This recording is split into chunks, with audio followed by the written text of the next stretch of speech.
My father had 93 years, but it seemed short. In his seemingly long life of 93 years, it was short because it just seems like if we only had more time. Old Testament gives us a view of some people who live to be 500, 600, 700, 800, 900 years old. If I have a chance to ask, I will ask, how come we got shortchanged?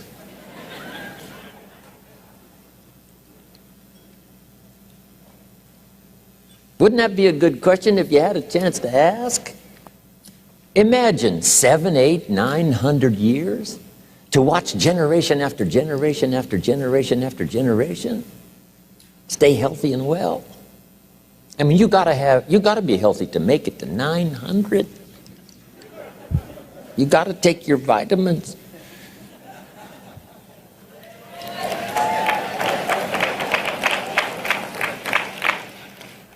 I'm pushing the Bible, I'm pushing vitamins, I'm doing good today.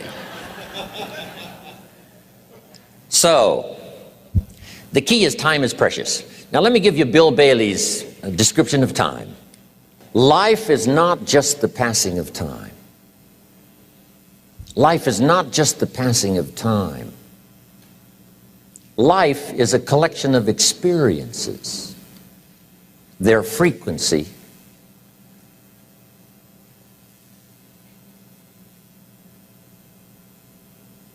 and their intensity. Life is not just watching the clock tick away. Life is a collection of experiences, their intensity, their frequency. When my friend Mark died at age 44, someone says, that's young to die. But what if he lived 4 lifetimes in one? It might not be too young. So here's whatever the span of your life turns out to be, here's what you want to fill it up with: experiences and the intensity of those experiences.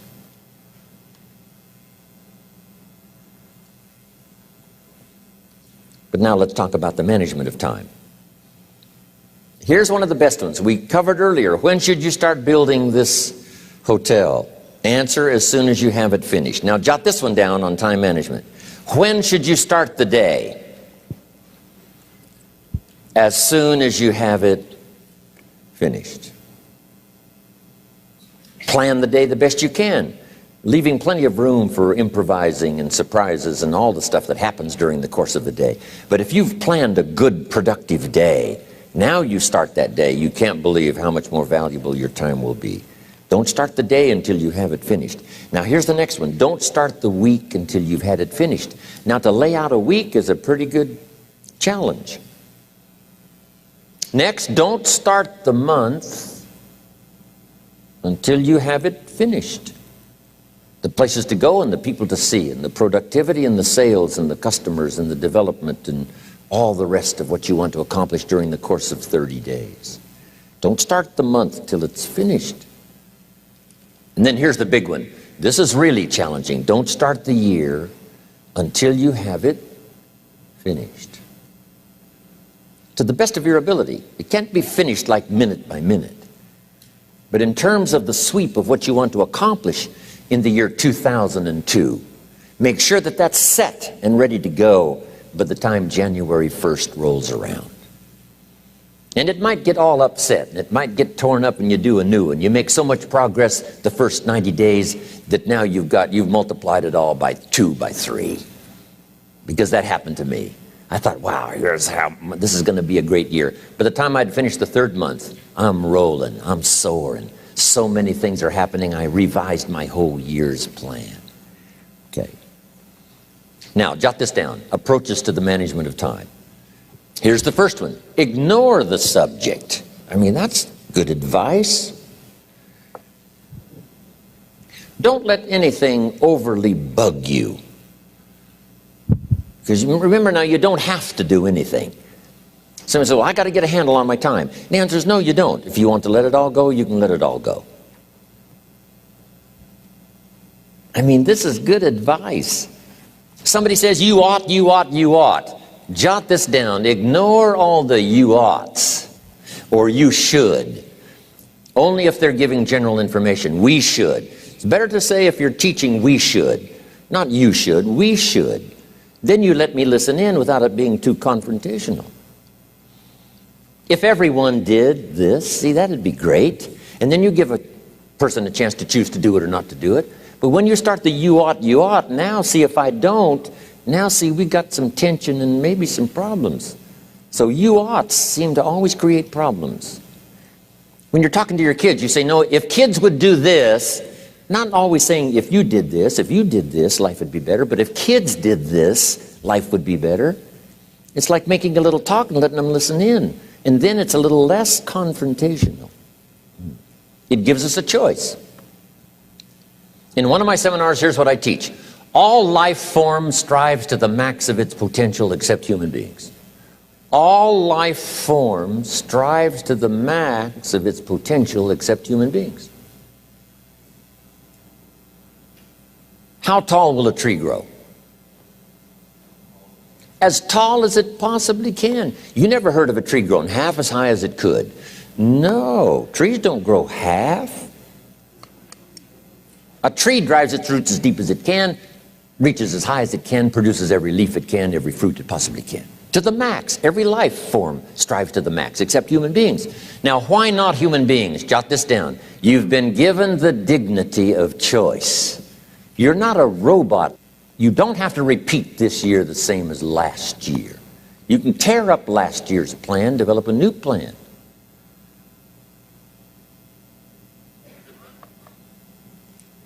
So, the dignity of being a human being. Now, here's the choice on being a human being. To be part of all we were meant to be, or to be all.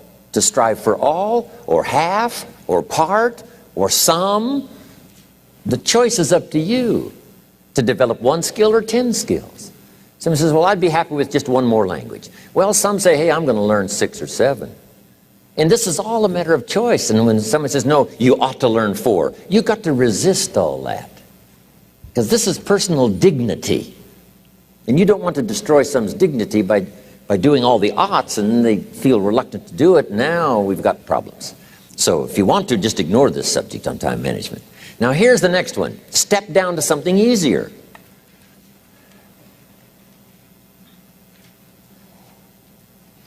The guy's in sales and he says, oh, I want to own the company. Finally owns the company. Now he's got no time to play golf. He said, when I was in sales, I was making big money playing golf 3 days a week. Heck with this owning something. Heck with managing. My life was never my own after I started to manage. I'm going back to sales. See, this is the key. If you're getting too pressed, you might consider stepping down to something with a little easier time pressure. Little girl says to her mother, Daddy comes home, brings his briefcase and pats me on the head and says hello, disappears and works on his papers. How come my daddy doesn't play with me? And her mother said, look, your daddy loves you very much, but he's so busy at work, he can't get it all done, he has to bring it home. He loves you, but that's why he can't play with you. And the little girl said, why don't they just put him in a slower group? So, jot this down now. If you don't have time for your kids, you might consider joining a slower group. Remember when I said some things I went for cost me too much? So reconsider. Next key to time management, and that's work longer and harder. But see, there's a limit to that. I almost lost my health the first year. I went so crazy about personal development and achievement. I just went bonkers. You know, I told you I was skinny, but at the end of that first year, I was a walking shadow. And then it suddenly occurred to me, what if I got rich and too ill to spend it? I mean, that was a shocker. So I started, developing a little more reasonable. Because I said, if 12 hours won't do it, I'll work 14. If that won't do it, I'll work 18. I mean, how many hours it takes. And sure enough, it cost me too much. So see, working longer and harder for some might be appropriate. If you're just sitting around not doing that much, this might be good, work longer and harder. But you can only work so hard. Here's the key, not to work harder, but smarter. When you've worked as hard as you can, doing the best you can in terms of physical output in the time, reasonable time. Now here's the ultimate in the management of time, and that is you simply become more skillful. When I first got into sales, You know, I was around people that could get, 9 out of 10, 8 out of 10. And when I first started, I could only get 1 out of 10. But here's what I did. I worked around the clock, so that I would make up in numbers what I lacked in skill. That's good in sales. You got to jot that down. When you're new, you make up in numbers what you lack in skill. Now, when you become more skillful, the numbers can go down because now your persuasive ability and all of that is now so high that you don't need to put as many numbers out. But at first, if you want to compete or if you want to really get good, you've got to put in the numbers. But if you get more from yourself, develop more of yourself, now the time management becomes an easier task. Now here's the next thing. Either you run the project or it runs you. I've found out when you start something, at first you're in charge. All of a sudden, a year later, it's in charge.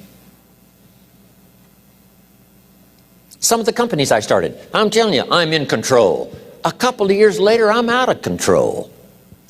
At first, I've got it on the run. 2 years later, it's got me on the run. Haven't got enough time. I'm dizzy with trying to get it all done.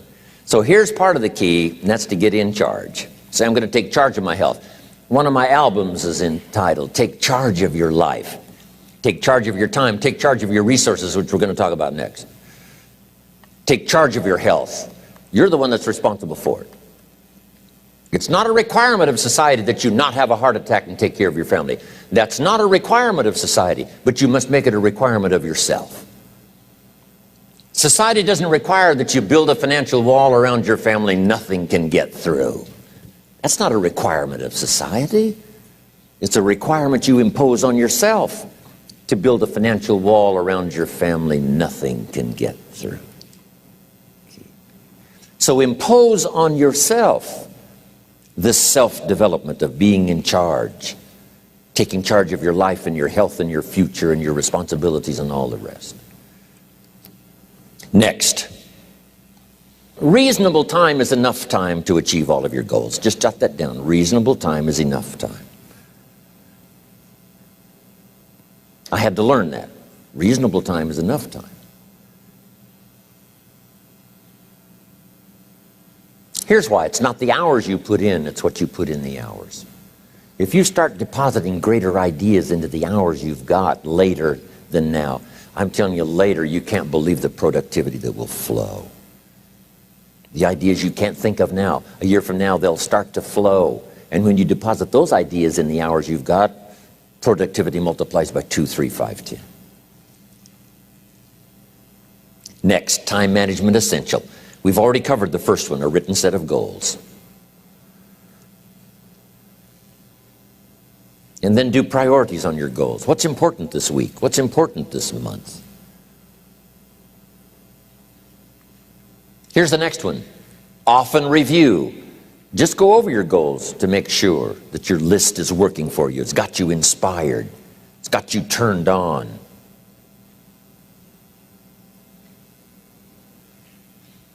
Somebody says, how come you're up so early? Say, if you were headed where I'm headed, you'd be up early too. Wow.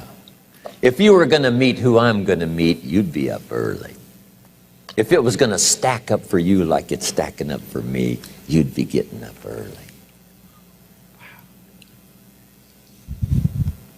Here's some more time management essentials. Learn to study what we call majors and minors. You pick up the phone. Here's what you must say when you pick up the phone. Is this a major conversation or a minor conversation? If it's minor, a few pleasantries and you're done. If it's major, maybe you've got to make a few notes. So here's the next one. Important conversations, make an agenda before you make the call. Just jot down a little agenda.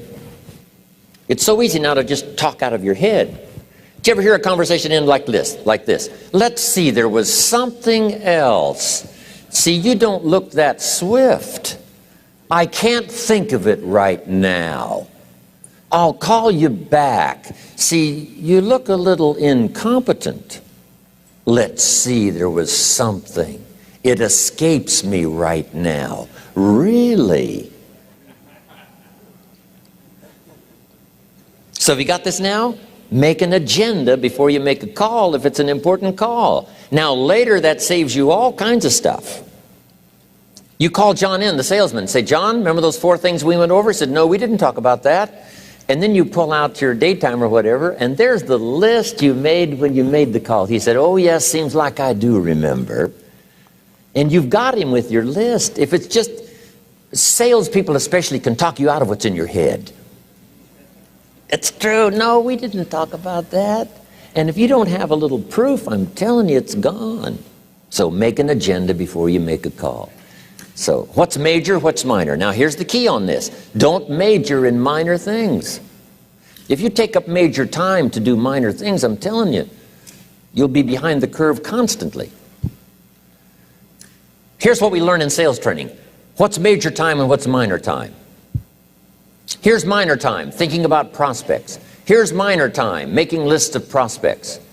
Here's minor time, keeping books on prospects. Here's minor time, going to see the prospect. Here's minor time, evaluating the prospect after you've been there. That's all minor time. Here's major time, in the presence of the prospect. That's major time. And if you took a look, if you're in sales and you took a look at a week, you'd say, my gosh, I'm spending 90% of my time on the minor stuff and so little time on the major stuff in the presence of. How many hours in the presence of in my day? How many hours in the presence of during my sales week? Because the time that really counts is in the presence of the prospect. Majors and minors. Here's another key time management essential. Don't mistake movement for achievement. It's easy to get faked out by being busy. Guy comes home at night all exhausted, falls in the chair and says, oh, I've been going. Here's the big question. Doing what? It's not the going. Some people are going, and they're doing figure eights. I mean, their progress is small. So don't mistake movement for achievement. Here's another one in sales we learned. Don't mistake courtesy for consent. If somebody's pleasant and they nod, you say, oh, they're going to buy. No, they're courteous. You can't mistake courtesy for consent.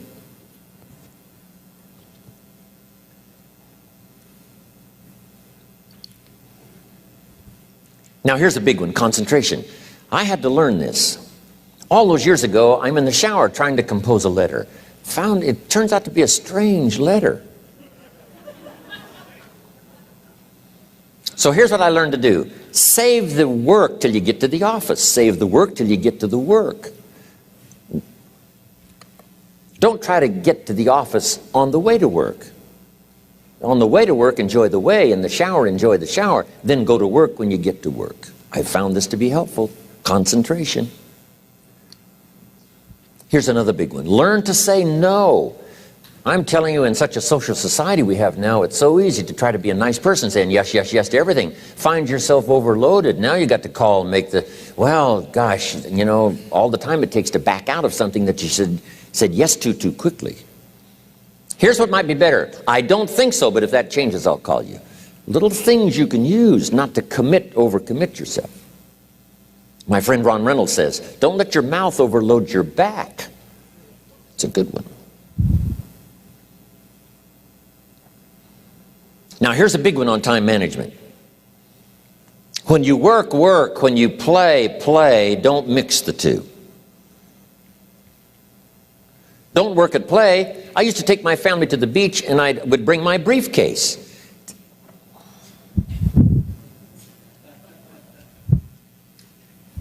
I learned not to do that. Or at the beach I'm saying I should be at the office, I should be at the office. Now my family's upset. Because I'm at the beach and I'm thinking office, office, office. Now when I'm at the office, I'm thinking what? I got to get my family to the beach, the beach, the beach. So things are not going too well at the office because I'm thinking beach, and things are not going too well at the beach because I'm thinking office. Here's what I learned to do. At the beach, be at the beach. At the office, be at the office. When you work, work. When you play, play. Don't mix the two. Don't work at play. Now here's one of the most important ones. Don't play at work. Work is too serious. You don't want the reputation of being the office joker. It's not a good one. Yes, there's time for some pleasant stories. Yes, there's time for a little humor. Yes, best if it's a happy office, of course. But I'm telling you, you got to be serious about work, because you're parting with a piece of your life for the work you do. Your work costs you a piece of your life. Here's what it's called: serious business. Not grim, not unhappy, but serious. Key. Don't play at work. The old expression, I don't think we use it anymore, horse around at the office. Play around, play jokes, play tricks. No place, not at the workplace. At the beach, yes. At the bar, yes. Somewhere else, not work. You got to treat work with all due conservative passion, because it's leading you to your future. Here's another key phrase: all work is good. You may not like your job, but if it's the stepping stones to get you to where you want to go, you got to appreciate your job. You don't have to have a passion for your job. Here's the ultimate passion: a passion for incredible success in every department of my life. That's the passion. But don't look down on some menial job you have to do to finally get you to where you want to go. No job is menial. No job is not, every job is noble. Training life for pay, making a contribution to society. Next, analyze how you are. And if you have some weaknesses, if you can't, doesn't seem like you can change, here's the key: get it covered. I used to keep promising myself I'd keep the books, keep the books, keep the books. Finally, I gave that up. And back then, it only took me an extra $50, $60 a month for some accountant to keep the books. I said, no, I'm going to save the $50. You can't believe what I started losing in productivity because I tried to save the $50. So the key is, a lot of the time you can stay like you are, but just make sure you get it covered. Okay.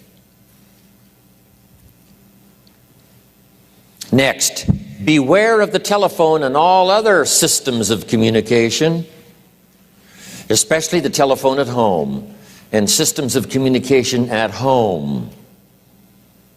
And here's one of the best lines I've got for you for the weekend: let all communication systems serve you, but don't let them intrude. When it comes time to have dinner with your family, you shut off all systems, unless the ones that can take messages silently.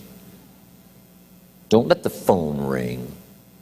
Don't let anybody intrude, come through the front door nor the back door, nor through the telephone or any other device. So you can't reach John and his family when he's having dinner. The President of the United States couldn't get through.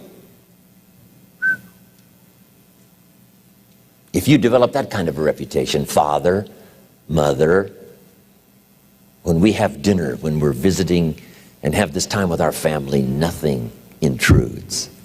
So don't let these clever little devices keep intruding. You've got to have a place that's sacrosanct, it's valuable. You don't let anything in for that period of time. Okay. Isn't that good advice? Excellent advice. Here's the next one. Read all the books. You know, I've only got a few notes here on time management, but if you've got some particular challenges, you run a big organization, a big corporation, you've got some challenges, there's plenty of books. Now, here's what's next. Just be more alert to the things that might be stealing your time. Here's why. Time is like capital. You can't let someone steal your seed corn. You can't let someone steal your capital. And you can't let someone steal your time.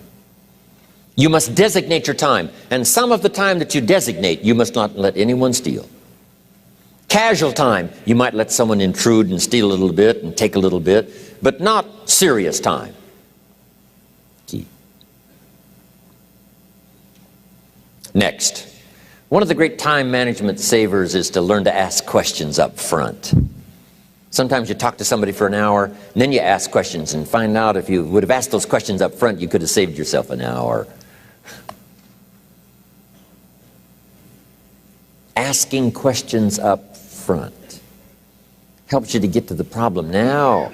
But if you just launch into some discourse, you might waste 30 minutes, waste an hour, when here's what you should have been talking about. After you finished an hour, you say, John, what's really the problem? He said, well, it's something personal. See, that's what you should have been talking about this whole hour. Key. Next, learn to think on paper. Now we're going to take a break. Some ways to think on paper. One, we've covered one. Solving problems. Take it out of your head and put it on paper. Another one is setting goals. Making these lists we've already started. Here's another good way to think on paper. It's a projects book. Each person you're working with and each project you're working on, get a loose leaf binder and a tab and some pieces of paper behind the tab, and do a little continual summary of how it's going between you and that person and between you and that project. I call it a projects book. It is so useful to me. But what's going on between you and this person? When you last got together, what did you talk about? And you got a few notes there. Here's what we talked about the last time we got together. Now when you get together again, you can review that so you'll know better what to talk about. When the president gets ready to travel and he's going to meet some important people, guess what they bring him? All these briefing books. Right? The last time you were with Khrushchev, Kennedy is informed. Here's what he said and here's what you said. Kennedy said, oh, that's valuable. I need to remember that. If a person is important, it's worth a little running account. You might even have a projects book for your children. Here's what's happening between me and my child. We've talked about this, and we've talked about this, and we've talked about this. Next, a day timer. Keeping track of all of your appointments. You know, mine is all filled with, when to catch an airplane and when to do a seminar and when to sit down and have a conference, all the rest. Next is a game plan. If you've got a house and the, insurance is going to come due and some other things are going to come due, you just put it on a spreadsheet and make sure it's taken care of. Key phrase, take things out of your head and put them on paper. And the key is to just experiment with different ways that helps you to do that. Now here's the last one, thinking on paper, and that's to keep a journal. One of the things I'm known for around the world, have been now for 39, 40 years, is keeping a journal. Now my journal is not it's not necessarily it's not like a diary. It might be part diary. I'm flying over Ireland and I write down a few little things that impress me. Today I met this person. Wow, what an extraordinary event. Today I conducted this seminar in Rome. 1,000 people stood up and sang for me. I've got a little bit of a diary in there. But here's what primarily your journal is for. Collecting good ideas. A journal is to collect good ideas on your health, good ideas for your business, good ideas for your future, good ideas for time management. Because I used to take notes on pieces of paper and torn off corners and backs of old envelopes and restaurant placemats. And I threw all this stuff in a drawer. It did not serve me well. I finally learned to get a bound copy, right? And just keep a journal, right? If I was here, I had my journal, I'd be taking notes, right? These 2 days in my journal. Now, if you're caught without your journal, you just take the notes when you get back home. You put those notes in your journal, throw the paper away. Because we don't usually go through paper to review. But see, my journals now make up a significant part of my own library. My journal's all reserved privately for my children and my grandchildren. Can you imagine what I've collected over the years? It's unbelievable. There are 3 treasures to leave behind. I think you've already got those notes, right? Here they are. Number 1, your pictures. Don't leave the event unrecorded. It takes only a fraction of a second to say, here's who I was with. When I travel the world, right? We take all these pictures, and here's one of the gifts. People send me the pictures they took of me and them. It's part of the treasures I have on the farm. Incredible. A picture's worth 1,000 words to describe the scene, the emotion, what happened. Say, wow, this was an extraordinary day for me when I met these people. Here's what they told me happened to them when they went to my seminar 10 years ago. Wow, the drama comes back if you've taken the pictures. It's one of the treasures to leave behind when you go. Remember the old photographs that we have now of, 100 years ago, 70, 80 years ago, just a few photographs? What would it be like if you had thousands of photographs of the past, of your history, your mother, your father, right? Grandparents? So change all of that now for your children. Leave all your photographs as a record. Here's what's next to leave behind, and that's your library. The books that changed your life, the books that changed your health, the books that rescued you from oblivion, the books that you passed on to other people, they were so exciting for you, the books that made you financially independent, the books that developed your leadership, the books that gave you wisdom to ponder when things were tough, the books that got you through the winter, the books that helped you to plant in the spring and harvest in the fall. What a treasure to leave behind. If you do that, here's what's for sure. Your books will be more valuable than your furniture. Wow. Now the third treasure to leave behind is your journals. The notes you took that helped you to live life as you lived it. Long after you're gone, a treasure that children, grandchildren, great-grandchildren will find so fascinating. They may use it to help guide their own